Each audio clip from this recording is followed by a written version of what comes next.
There have been many advances over the years to help those dealing with forms of blindness. But perhaps the biggest changes ever originally came with the development of a system to read and communicate. Rachel Gilbert tells us more on today's Newsmaker. Rachel. Thank you, George. The CNIB has many events planned throughout the year to mark Louis Braille's 200th birthday. But in today's Newsmaker, we learn a little more about Braille and its relevance now among technology advances. This is a color identifier. It tells those with vision loss what color their clothes and other objects are. Like I let it say white 3 times because if it gets any light in it, it won't work. Very dark blue. Yep. Yeah. There have been so many technological advances for those with vision loss, but what about Braille? Is it still widely used, and what's the relevance today among all these new gadgets? Unfortunately, less than 10% of people across the world know Braille.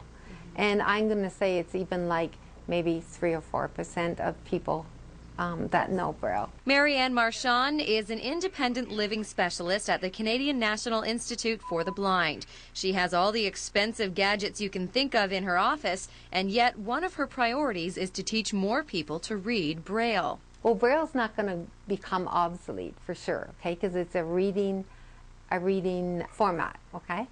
And, you know, I wish that Braille would be more people would learn it. This past weekend marked the 200th birthday of Louis Braille, the man who invented the language in 1829. So when Louis Braille was about 15 or so, he said this is taking too long, and he wanted to invent a system. And of course he used something similar to a Braille slate and made out the dots. And then people started being able to read faster.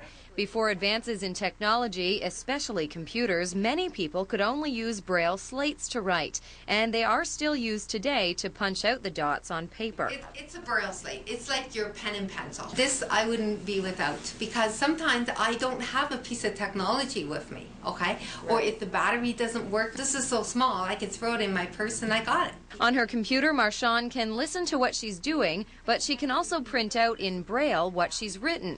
And she says the literacy capabilities have really evolved. You can use a translating program, and a person knowing how to use the program. Remember you saw all those dots on the screen?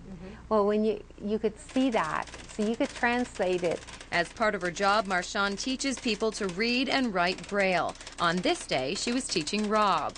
You got a B and an L. Because you see, if you do more one dot in a space, because each one of these little bars is a cell. If you look at the back, see how they're groups of 6? Yeah. Okay, and so every time you do a letter or a symbol, you got to move to the next one. Okay. A lot of our people, when they get low vision, they are older. So of course something new takes longer to learn. And I have, you know, people who learn enough Braille to label things. I have people who learned enough Braille to just play cards. Marchand says technology has enhanced Braille for her, but adds it's still very relevant in today's society and that it will never go away. I think Braille will be here forever. Thank you, Rachel. Turning now to your 3-day weather.